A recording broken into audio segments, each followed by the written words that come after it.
약 3년이 소요된 바울의 2차 선교 세계 원정의 역사는 사도행전 15장 36절부터 18장 23절에 다 기록이 되고 있습니다. 이방인 사도로 부름받은 바울의 생애는 결코 자신의 걸음일 수가 없었습니다. 그는 주님께 소명당한 이후에 이방인의 사도라고 하는 기막힌 축복의 사명에 이끌리어서 신라를 데리고 안디옥을 떠나서 복음 전선에 자기 삶을 들였습니다. 그의 복음 전도의 여정을 또 보게 됩니다. 2차 선교 원정이 안디옥을 출발하여 하는 말이죠. 40절에 바울은 신라를 택한 후에 형제들에게 주의 은혜의 부탁함을 받고 떠났다. 안디옥 교회에 뜨거운 전송을 받고 떠났다 이 말입니다. 이것은 2차 선교 원정의 출발 장소가 안디옥 교회였다는 사실입니다. 1차 선교를 마치고 돌아와서 머물렀던 장소가 안디옥 교회고, 안디옥 교회에서 이단 문제를 처리해 주는 것도 안디옥 교회고, 또 2차 선교 원정을 떠날 때도 안디옥 교회였다. 아마 주후 50년이나 51년경 봄이었을 것으로 추론이 됩니다. 안디옥 교회는 이방 선교의 중심이었습니다. 우리가 참 중대하게 여겨야 되는 것은 선교사의 배경은 교회입니다. 교회가 선교를 출발시키는 모체가 되어야 됩니다. 교회가 없이 교회가 알지 못하는 선교사가 많다 이것입니다. 노회나 총회로부터, 노회총회는 교회를 위한 기관이지요. 보니 크게 말하면 교회입니다. 교회가 배경이 되지 아니하는 선교사가 많다. 이거 얼마나 큰 선교의 문제인지 우리가 알지 못합니다. 작업전도 작업선교를 빙자하고 아무런 통제 없이 무질서하게 움직이는 선교운동은 확실히 비효과적입니다. 그 다음 수리아 길리기아로 갔다 거쳤다. 안디옥을 출발하여 수리아 길리아로 거쳤다. 41절에 수리아와 길리기아로 다녀가며 교회를 굳게 하니라. 여기 수리아 서북방 해안을 끼고 가는 지역을 가리킵니다. 길리기아 해안지대까지 올라갔다. 이 지방들은 이미 예루살렘 원사도들에 의해서 전파된 복음으로 교회들이 세워져 있었던 것이 확실합니다. 더욱이 갈라디아 다소성은 바울의 고향입니다. 2차 세계 원정은 바나바도 바울도 똑같이 자기 고향을 찾아가는 길이 되었습니다. 바나바는 해로로 구브로 섬을 찾고 바울은 해안을 따라 육로로 길리기아 다소성을 찾았습니다. 제가 터키에 3번 갔는데 3번째 갈 때는 딱 목적이 단순했습니다. 길리기아 다소성을 가는 길입니다. 보통 세계 선교, 터키 여행에 다소가 떨어져 있기 때문에 보통 선교 여행 코스에서 다소가 들어가지 아니합니다. 제가 2번이나 터키를 다녀왔는데도 길리기아 다소성을 가보지 못했습니다. 그래서 특별한 목적을 띠고 비행기를 타고 또 차를 대절해서 바울의 고향 다소를 찾았고, 지금 발굴된 바울의 집과 집터와 바울이 마시던 샘, 바울이 걸어가던 그 도로가 이제 땅에 묻혔는데 도로 일부가 다 발굴이 되어서 바울의 선교 도로가 드러난 것을 보고 제가 참 감격을 했고, 육로를 차를 대절하고 가니까 제가 눈물이 좀 났습니다. 이유는 우리 선배 바울은 이 길을 맨발로, 이 길을 발로, 이 더운 더위에 발로 참 수백리 길을 마다하지 않고 수천리 길을 도보로 선교를 했는데, 나는 비행기 타고 자가용 타고 간단하게 그 길을 지나갈 때 제 마음에 아무리 내가 무딘 전도자라도 뭐 생각이 나지 않았겠습니까? 눈물이 좀 났습니다. 길리기아를 거쳤다. 고향을 거쳤다. 그 다음 더베와 루스드라에 이르렀다. 1절에 바울이 더베와 루스드라에 이르렀다. 더베는 1차 선교 원정의 마지막 코스지요.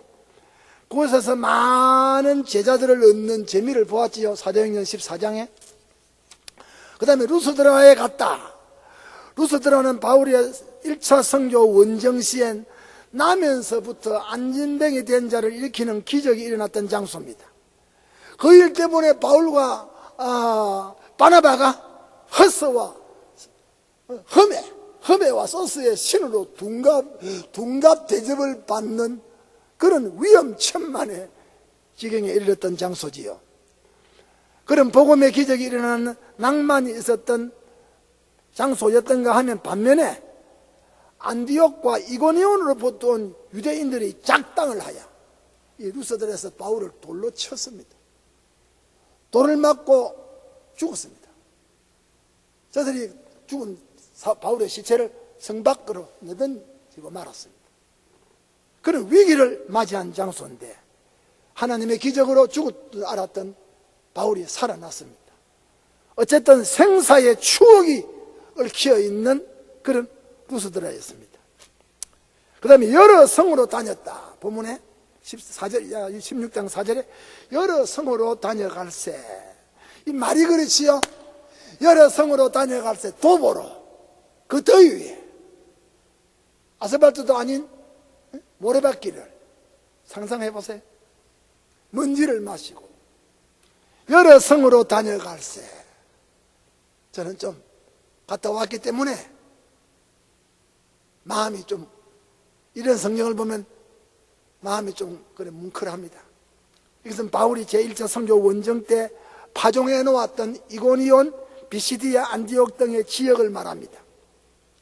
그는 파종한 복음의 꽃들을, 파종한 복음의 열매를, 파종한 복음의 성장 과정을 보기 원했습니다. 목자적 열애로 사랑의 순방을, 고역의 길이지만은, 고난의 길이지만은 사랑의 여로였습니다. 여러 성으로 다녔다. 그 다음 우리가 여기에서 바울과 디모데 동행을, 바울이 2차 선교 원정에서 또 한 분의 선교 동맹자를 얻게 됩니다. 16장 1절에 바울이 더베와 루스드라에서 이름에 거기 디모데라 하는 제자가 있으니 하는 말입니다. 3절에 바울이 그를 데리고 떠나고자 할세 그랬습니다. 우리는 이 본문에서 바울이 그의 세계 선교 원정에 새로운 동역자와 동맹하는 장면을 보게 됩니다. 이 일은 바울의 복음운동 역사에 있어서 대단한 장면입니다. 사실상 바울의 전도 여행 중 루스드라에서 얻은 큰 축복 가운데 하나가 돌을 맞아 죽고 일어난 일도 있지만, 여러분,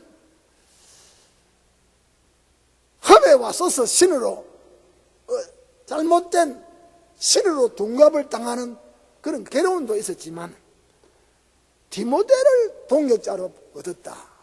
이거 안디옥에서 데려온 신라와 함께 디모데가 여기 동맹을 하게 됩니다. 디모데 이름의 뜻은 하나님의 보배, 아니면 하나님의 영예, 그런 뜻입니다. 참 디모데야말로 바울에게 있어서 보배요, 바울의 영예였습니다. 디모데의 출생지는 본문에 루스드라입니다. 1절에 거기 디모데라 하는 제자가 있다. 이것은 그의 출생지와 디모데의 고향이 루스드라였음을 알려줍니다. 그의 모친은 믿는 유대인이요 아버지는 헬라인이라. 16장 1절에 그 모친은 믿는 유대 여자요 부친은 헬라인이라 그랬습니다. 디모데 후서 1장 5절에는 외조모 로이스와 내 어머니 유니게라고 했습니다. 그는 경건한 유대교적 신앙교육을 받고 자랐던 사람입니다. 디모데 후서 1장 5절에 보면 이는 내 속에 거짓이 없는 믿음을 생각함이라. 이 믿음은 내 외조모 로이스 속에 있더니 그 어머니 유니게 속에 있다가 또 너 속에 그 믿음이 왔다. 할머니 속의 믿음이 어머니 속으로, 어머니 속에 있는 믿음이 디모데 속으로, 속에서 속으로, 영에서 영으로, 영으로, 가슴에서 가슴으로, 가슴으로, 혼에서 혼으로, 혼으로 전달되는 믿음이었다. 그는 어려서부터 성경 교육을 받은 자였다. 물론 구약입니다. 디모데후서 3장 15절에 내가 어려서부터 성경을 알았나니 성경은 너로 하여금 그리스도 예수 안에 있는 믿음으로 말미암아 구원에 이르는 지혜가 있게 하느니라. 그런 구원에 이르는 지혜를 디모데는 소유하고 있었다. 그는 바울로 말미암아 복음 안에서 새롭게 출생했다. 복음 안에서 거듭난 자였습니다. 고린도전서 4장 17절에 내가 주 안에서 내 사랑하고 신실한 아들 디모데를 너희에게 보낸다 그랬지요. 이 말은 그가 1차 선교 원정 때 루스드라에 와서 디모데를 복음으로 낳은 결과를 두고 바울이 루스드라의 처음 1차 전도 때 디모데를 만났지요. 디모데가 디모데를 알게 되었습니다. 사도행전 16장 1절에 디모데라 하는 제자가 있었다고 하므로 그가 벌써 디모데가 루스드라에서 바울이 돌에 맞아 죽는 것이나 또 안전병을 일으키는 일이나 이런 기가 막힌 장면을 보고 디모데가 바울이 다시 살아나는 장면을 보고 믿음이 일어나고 디모데가 신자가 되었던 것 같습니다. 그는 그리스도 안에서 모든 사람에게 칭찬을 받고 있는 자다. 16장 2절에 디모데는 루스드라와 이고니에 있는 형제들에게 칭찬받는 자라. 그는 그 지방에 있는 모든 믿는 형제들이 그의 경건과 그의 빛의 생활, 모범적인 생활을 보고 이미 예수님의 제자로, 모범 신자로 감동과 감화를 끼치고 있던, 영향을 던지고 있던 사람이다. 바울은 이러한 디모데를 그의 선교 운동에 데리고 갔습니다. 픽업을 했습니다. 3절에 바울이 그 다음 디모데죠. 바울이 그만을 데리고 떠나고자 할세. 멋지고 멋진 말입니다. 바울은 디모데가 복음 전파 중에 유대인들에게 오해를 받지 않기 위해서 유대인 앞에서 할례를 받게 했습니다. 유대인들을 오해하니까. 그것은 그의 아버지가 헬라인인 줄 모든 사람이 유대인들이 알고 있기 때문에 주의해야 될 것은 결코 이행 덕구주의자가 아닙니다. 디모데의 아버지가 헬라인이니까, 이방인이니까 할례를 유대인 앞에서 행하게 함으로 유대 할례를 받은 사람이다고 유대인들에게 복음 전파하는데 앞으로 거리낌이 없게 하기 위해서 복음 전파의 효과적인 수단으로 디모데에게 할례를 유대인 보낸 데서 행했습니다. 덕구사성은 아닙니다.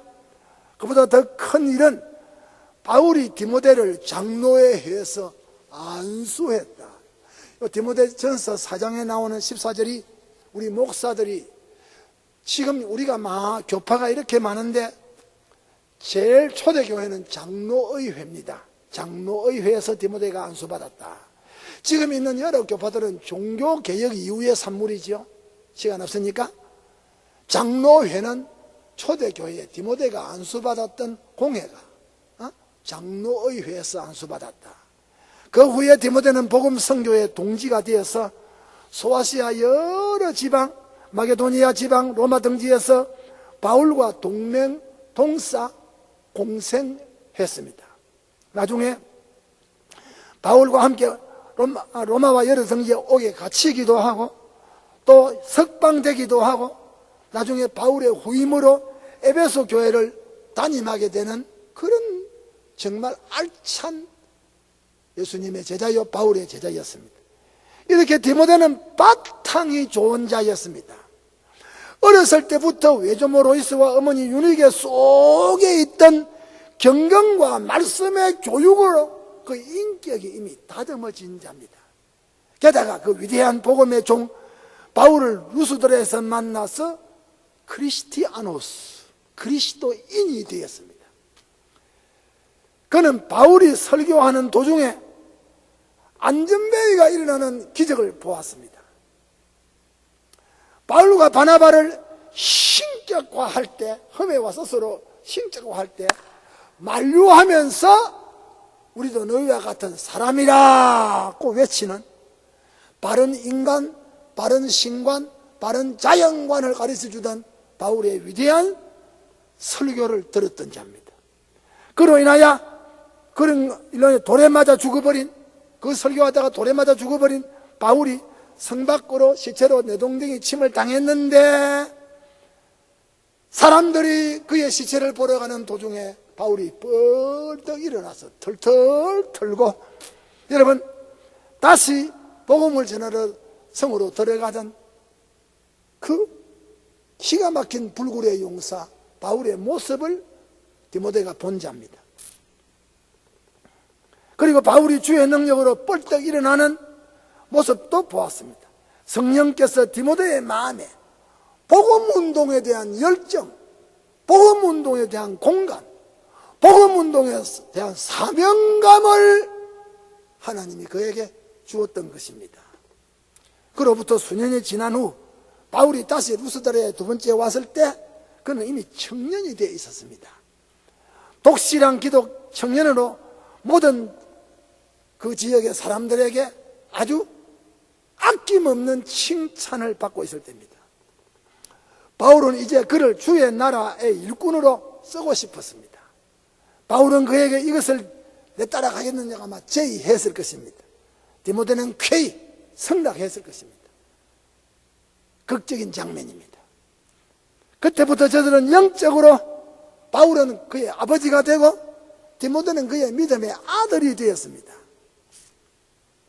디모데전서와 디모데후서에, 고린도서에, 로마인서에 바울은 디모데를 말할 때마다 나의 믿음의 아들이라고 가감없이 아낌없이 말했습니다. 또 동력자가 되어버렸다. 또한 주와 함께 복음의 격전지에서 생사고락을 같이 하는 동맹자가 되었습니다. 바울은 얘기되는 로마의 감옥에서 디모데가 보고 싶었습니다. 찬바람이 로마 감옥을 스쳐가는 겨울이 오고 있었습니다. 나의 반락 강구하는 기도 속에서 쉬지 아니하고 너를 생각한다. 바울이 디모데에게 편지할 때, 그리고 조상제부터 섬겨오던 하나님께 나는 너가 복음의 일꾼으로 부름받은 것을 감사한다. 그래서 너 속에 거짓없는 믿음, 진실한 믿음, 안수받을 때 너에게 불같은 성령이 임한 그 뜨거운 믿음 나 잊지 않고 있다. 그리고 복음과 함께 나와 함께 고난받은 것을 생각하면 디모데야, 내가 이 세상에 죽기 전에 너를 보고 싶고 만나고 싶고 이야기하고 싶다. 어쩔 수 없는 영의 사람 바울의 영적 로맨스입니다. 가능하면 내가 속히 내한테 와주면 좋겠다. 내가 올 때 가보의 집에 가보의 집에 두고 온 내 겉옷을 가지고 오라. 책도 가지고 오라. 이런 정도입니다. 마음과 마음의 동맹, 목적과 목적의 동맹, 생사의 동맹, 부자 관계의 동맹, 동역자 관계의 동맹, 함께 죽고 함께 살고 함께 가고 싶은, 그리고 만나고 싶은, 보고 싶은, 말하고 싶은 그런 디모데였습니다. 실로 디모데는 바울의 선교의 생애에 있어서 루스드라에서 얻은 축복의 선물이요, 실로 영예, 바울의 보배요, 바울의 영예가 있다고 하면 디모데다. 그래 생각이 듭니다. 우리는 교회의 부흥을 봅니다.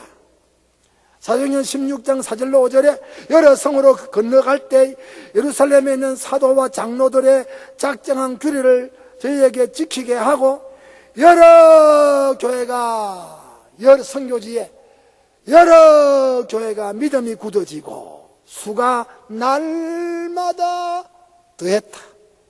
사도와 장로들의 작정한 규례는 예루살렘 공의회에서 결정한 조항들입니다. 이신덕구주의와 이행덕상, 믿음으로 구원받고 행함으로 복받는 이것이 예루살렘 공의회의 결의입니다. 이것을 지키라 했습니다. 그 결과 소아시아 여러 교회들이 부흥했다. 소아시아 여러 교회들의 부흥의 내용은 두 가지입니다. 하나는 내적 성장입니다. 여러 교회가 믿음이 굳어졌다. 구원 진리, 신앙 진리, 구속 진리, 영생 진리에 튼튼히 이신덕구 믿음으로 구원받는 십자가 대속 복음 신앙이 아주 흔들림 없이 자리를 잡았다 하는 뜻이고, 교회 부흥의 두 번째 내용은 외적 성장입니다. 16장 5절에 수가 날마다 더하더라. 이것은 그리스도께로 돌아오는 신자 수의 증가를 말합니다. 바로 생명 종교가 받는 축복의 표징입니다. 하나님의 세계 선교 운동, 이것은 멈출 수가 없습니다. 그것은 나아가야 됩니다. 그것은 움직여야 됩니다. 하나님의 복음 운동은 바나바와 마가를 통해서 헤로로 나아가고, 바울과 실라를 통하여 육로로 나아갔습니다. 세계 선교 운동은 바다로, 육지로, 또 지금 비행기를 타고 공로로 선교의 여정입니다. 하나님은 당신의 세계 선교 운동에 디모데를 등장시켰습니다. 그래서 바울과 실라와 디모데, 그리고 바나바와 마가 다 2차 세계 선교 원정의 주역들이었습니다. 저들은 십자가 복음 전파에 아예 죽는 것과 사는 것을 생사를 함께 한 사람들입니다. 고난의 동지들이요, 십자가의 동지들이요, 복음의 동지들이요, 목적적 일치에 숨을 쉬고 살던 사람들입니다. 성령은 저들을 복음으로 결속을 시켰습니다. 마치 아버지와 아들처럼, 선생과 제자처럼 결속을 시켰습니다. 형제와 형제처럼 결속을 시켰습니다. 동역자처럼 결속을 시켰습니다. 동맹케 했습니다. 그 결과 저들이 가는 여러 지방의 교회가 구원의 확신의 뿌리를 내리고, 저들의 복음 선교의 열정을 받은 신자들의 입과 행동을 통하여 예수 믿는 신자의 숫자가 더해졌다. 교회가 부흥했다. 하나님의 나라가 왕성했다. 이런 전도자가 있는 교회는 부흥합니다. 오늘 우리 한국교회가 복음 전파에 아주 이상한 쇠퇴기 비슷한 어두운 장면을 봅니다. 그 큰 이유는 전도자들에게 있습니다. 십자가의 빨간 복음을 가지고 우리는 걸어가야 됩니다. 은총, 십자가의 은총을 기원합니다.